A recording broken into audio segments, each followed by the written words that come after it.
We're halfway through 2026, and the biggest shift in AI agents isn't that the models got smarter. The real turning point is two things that are easy to miss. They learn to cooperate and to remember. Start with cooperation. For years, every agent was its own island. Wire up a new tool, and you'd handwrite a whole new integration every time.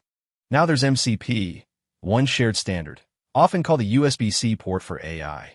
In late 2025, it was handed to the Linux Foundation, with OpenAI, Google, Microsoft, and AWS all on board. For the first time, agents from different vendors can work together through the same interface. The second shift is less obvious. Agents usually fail not because they're dumb, but because they forget.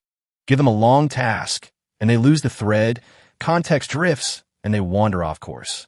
So the core skill this year quietly moved from writing prompts to engineering context and memory. Put those two together, and agents step out of the demo and into doing real work.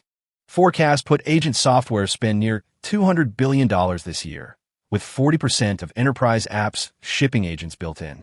For us, creators and solo builders, the takeaway is simple. Don't bet on any single tool. Bet on a workflow that can cooperate. And remember,